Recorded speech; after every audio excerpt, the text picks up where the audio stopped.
வளமுடன் வாழ்த்துக்கள் நண்பர்களே, வாழ்த்துக்கள். ராகுகேது பயிற்சி 2025, அதாவது மகர ராசிக்கு ராகுகேது பயிற்சி. இதுவரைக்கும் ராகு பகவான் 3ஆம் இடத்தில் இருந்தார், கேது பகவான் 9ஆம் இடத்தில் இருந்தார். ராகு பகவான் 3ஆம் இடத்தில் இருந்தார், கேது 9ஆம் இடத்தில் இருந்தார். 9ஆம் இடத்துன்னு சொல்லப்படுது கேது போனது தகப்பன் சார்ந்த உறவு சம்மந்தப்படுது, ஞானகாரகன். அப்போ அவங்க அப்பா கோயில் குளம்னு சுற்றிக்கிட்டே இருந்தார். அந்த மாதிரி ஒரு அமைப்பு கொடுத்து இந்த 1.5 வருஷ காலமாக இவருக்கு 3ஆம் இடத்துல ராகு இருந்துச்சு, எவ்வியாக இருந்துச்சு, நல்ல வருமானம் சம்மந்தப்பட்டது எல்லாமே. 3ஆம் இடத்துல ராகு இருந்தாலே முயற்சி சாணம் அல்லவா. 3ஆம் இடத்துல ராகு இருக்கும்போது 11ஆம் பார்வையாக அந்த மகர ராசியை பார்த்தாங்க. அதே நேரத்துக்கு 3ஆம் இடத்துல ரிஷப ராசியை பார்த்தாங்க, 6ஆம் இடத்தை பார்த்தாங்க. அப்போ எப்படின்னா அந்த ராசியை பார்க்கும்போதே அந்த ராகுக்கு அது பயிற்சிக்கு ஒரு நல்ல அந்த சாதகருக்கு, மகர ராசி அன்பர்களுக்கு நல்ல ஒரு மதிப்பு மரியாதை அந்த மாதிரி தான் வாழ்ந்துக்கிட்டு இருந்தாங்க.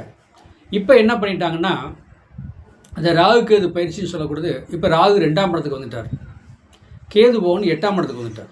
8ஆம் இடம்னா ஆயுள் பயம், ஆயுள்காரன் இடத்துக்கு சிம்மத்துக்கு வந்துட்டார் கேது பவன்.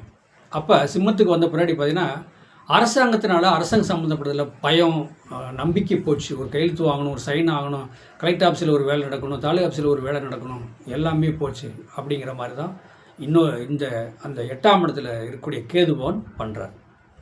2ஆம் இடத்துல ராகு வந்துட்டார். 2ஆம் இடங்கிறது தனம் குடும்ப வாக்கு அப்படி சொல்லக்கூடிய இடத்துல ராகு உட்காந்துருக்கும்போது இவர் பேச தெரியாத பேசி லாக்காகக்கூடிய சூழ்நிலை வந்துடும். ஏன்னா அந்த 2ஆம் இடத்துல ராகு, மகர ராசிக்கு 2ஆம் இடத்துல ராகு இருக்கும்போது ஒரு நபரை பேச விட்டு தான் நம்ம பேசணும். அவர் எப்படி பேசுகிறாரு, அது பேசுகிறது நல்லதா கெட்டதா அப்படிங்கிற ஒரு அதை அறிஞ்சு அவர் என்ன பேசுகிறாரோ அதுக்கு தகுந்த மாதிரி கரெக்டான வார்த்தை பேசுனா மதிப்பு மரியாதை கிடைக்கும். இல்லைன்னா தேவையில்லாத வாக்குவாதங்கள், பிரச்சனை சிக்கல், இதனாலேயே சேஷன் பிரச்சனை சிக்கல் போகக்கூடிய வாய்ப்பு எல்லாமே நிறையா இருக்குது. ஏன் அப்படின்னு கேட்டால் 2ஆம் இடத்துல ராகு வரக்கூடாது. 2ஆம் இடத்துல வாக்குஸ்தானத்தில் ராகு வரும்போது எவ்வியாக பேசிடுவாங்க, எவ்வியாக கற்பனை பண்ணுவாங்க, எவ்வியாக பண்ணுவாங்க. அதே மாதிரி 8ஆம் இடத்துல கேது இருக்கும். அப்போ கேது என்ன பண்ணுவார், 8ஆம் இடத்துல கேது இருக்கக்கூடாது, அது சிம்மத்தில் இருக்கார். மகரத்துக்கு 8ஆம் இடத்துல கேதுன்னா சிம்மம். அப்போ அரசு அதிகாரினாலே மன வருத்தம், பிரச்சனை சிக்கல் ஓடிட்டுருக்கு. அதை கவனமாக எடுத்து நம்ம கையாள தெரிஞ்சுக்கணும். இல்லைன்னா அப்படின்னால் அதில் பிரச்சனை சிக்கலை சந்திக்கக்கூடிய சூழ்நிலை இந்த மகர ராசி அதிபர்களுக்கு அப்படி இருக்குது. அதை எதையுமே நார்மலாக நீங்கள் பண்ணிக்கணும், யோசனை பண்ணி பண்ணணும். சரி, அப்போ 9ஆம் இடத்துல கேது இருக்குது அப்படின்னா 9ஆம் இடம் சொல்கிறது தகப்பன் சார்ந்த ஒரு பாட்டம் அந்த பூர்வத்தில் போய் ஏதோ ஒரு விநாயகனுக்கு ஒரு கோயில் செலவுக்காது, ஒரு கோயில் காம்பவுண்ட் செலவுக்காது நீங்கள் ஒரு அமௌண்ட்டு கொடுத்துட்டு வாங்க. பூர்வத்தில் போய் உங்கள் அப்பா இருந்த ஊரில் பூர்வத்தில் போய் அதை வழிபாடு வச்சுட்டு வந்துட்டிங்கன்னா அந்த பூர்வ தோஷம் முடியும்.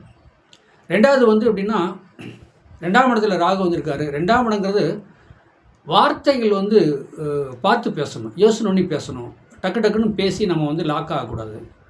2வது என்னென்னா 2ஆம் இடத்துல ராகுன்னா உக்கரமான காளி துர்க்கை, அந்த மாதிரி உக்கரமான காளி துர்க்கை நீங்கள் வழிபடிச்சுட்டு வாங்க. 10 to 12 ராகு காலத்தில் வழிபடிச்சுட்டு வாங்க.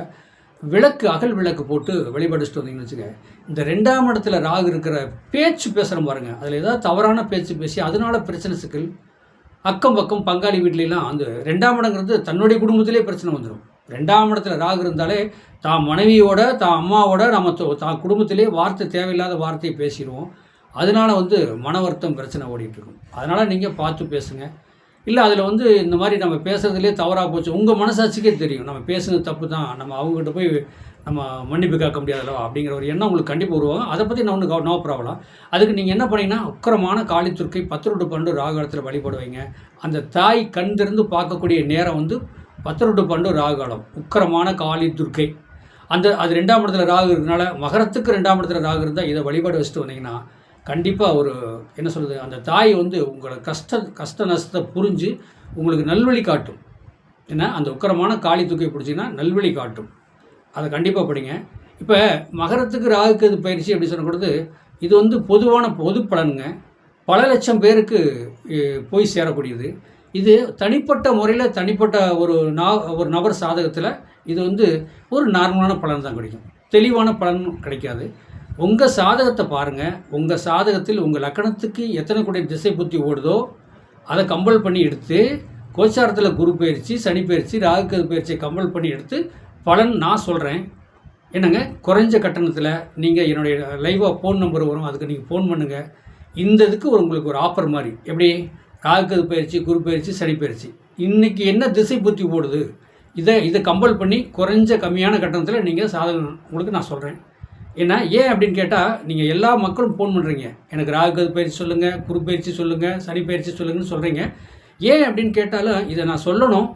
அதை சொல்ல போகிறத உங்கள் திசை புத்தியை சேர்த்து சொன்னால் என்ன தப்பு ஆகாதல்லவா, நல்லது நடக்கும் அல்லவா.